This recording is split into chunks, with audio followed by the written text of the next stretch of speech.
Determine, sem recorrer à calculadora, o conjunto dos números reais que são soluções da inequação, então, aqui apresentada. Apresente a sua resposta usando a notação de intervalos de números reais. Bom, nunca esquecer que devemos ter em conta o domínio quando vamos resolver uma equação ou inequação. E por isso eu vou determinar já o domínio desta inequação. No final, depois de resolver então a inequação, terei de fazer a interseção com o domínio para verificar se as soluções que me são dadas na inequação pertencem ou não ao domínio, não é? Vamos então ver o domínio. Será então x pertence a R, qualquer número real, tal que... Vamos ver se temos alguma condição de domínio. E as condições de domínio são os denominadores, as raízes de índice par, os logaritmos e as tangentes, as condições estudadas aqui no âmbito do 12º ano. Eu tenho uma aula específica de condições de domínio em explicamate.pt, portanto, nas aulas do segundo período, logo ali nas primeiras aulas, tenho no programa detalhado, está lá mesmo, domínios, para calcular domínios, ok? Quem precisar de rever é só ir lá, porque terá uns quantos exemplos para determinar domínios. Bom, neste caso temos então a condição do logaritmo. Nós temos aqui um logaritmo e temos aqui outro. Então, o que está dentro de um logaritmo terá de ser sempre superior a zero. Então, temos que colocar 7x mais 6 é maior do que zero e x, que é o que está dentro deste logaritmo, também é maior do que zero. Bom, não tenho denominadores, não tenho raízes, não tenho mais nada, portanto tenho que trabalhar só estas condições. Vamos resolver aqui esta primeira condição.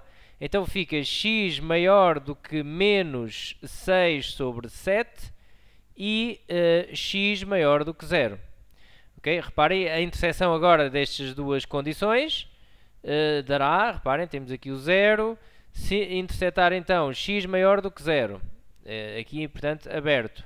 Se intersetar com maior que menos 6 sobre 7, o que irei obter é maior do que 0. Né? A interseção destes dois conjuntos dá então o que existe aqui em comum aos dois, que será então, dará o domínio de 0 aberto a mais infinito. Okay? Este é então o nosso domínio, o domínio da nossa inequação.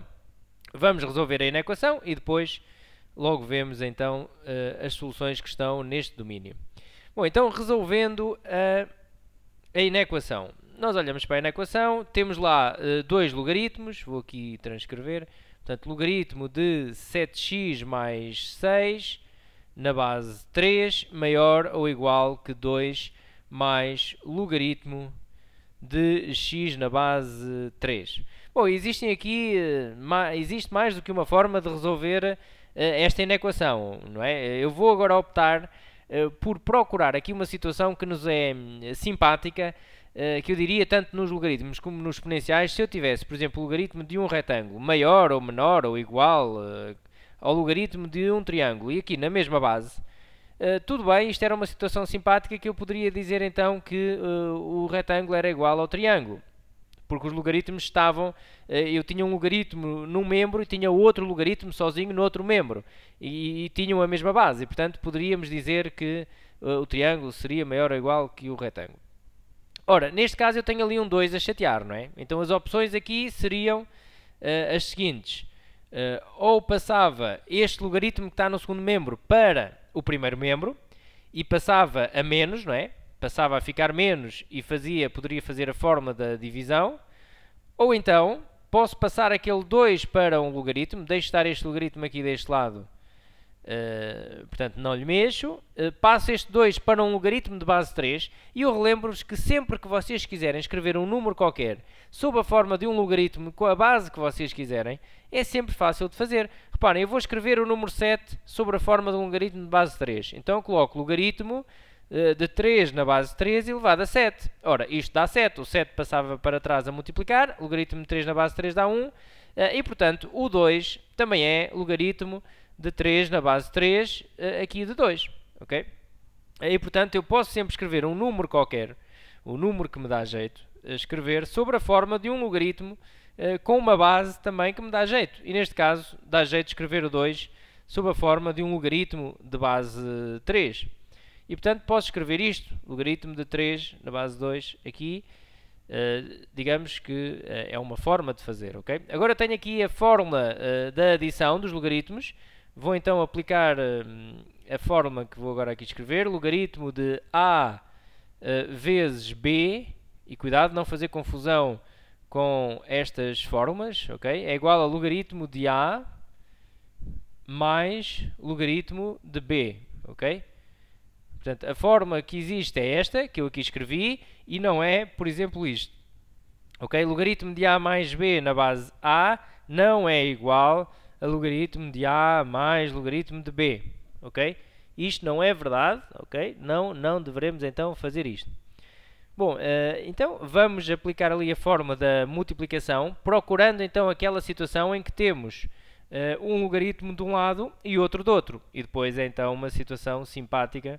Ficamos então com 7x mais 6 na base 3 maior ou igual que logaritmo de 9. Reparem, 3 ao quadrado dá 9.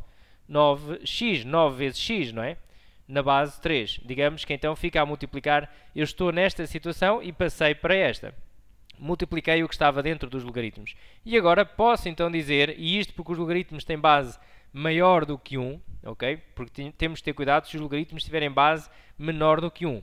Mas neste caso, então, estamos à vontade para dizer isto. Maior que 9x. E agora, o que é que fazemos?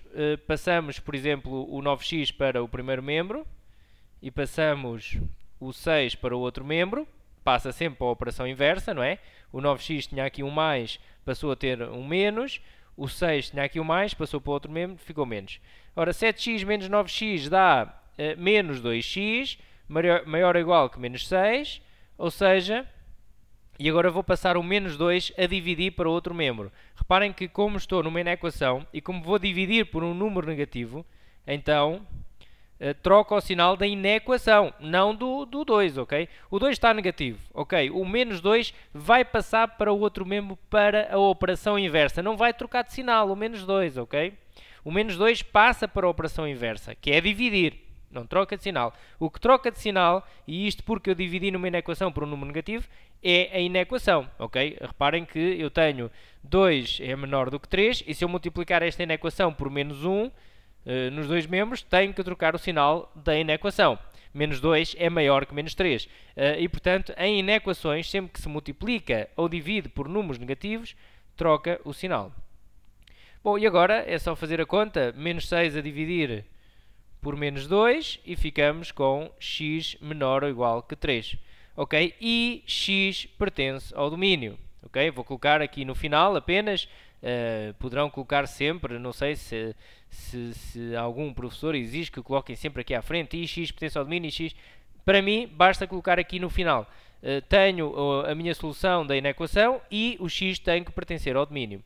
Vamos então aqui analisar qual a solução do problema. Porque agora temos que fazer então a interseção aqui com o domínio. Temos então o seguinte, está aqui o 0. A solução deu-nos então x menor ou igual que 3. Tenho aqui o 3, menor ou igual é daqui para trás, fechado. Não é? Fechado aqui no 3. Vou marcar então assim, fechado aqui no 3. E agora marco o meu domínio. O domínio é então de 0 a mais infinito, aberto. Aberto no 0. Bom, o que é que dá a interseção do meu domínio com a solução da inequação? Dá só aqui de 0 a 3, que é onde existem as duas, portanto, as duas regiões pintadas, não é? Ou seja, a solução da, portanto, da inequação é de 0 aberto, reparem, está aqui bola aberta no 0, até 3 fechado. Ok? Bom, e fica assim resolvida então a inequação. Apresentamos o resultado usando a notação de intervalos de números reais. Então, até uma próxima!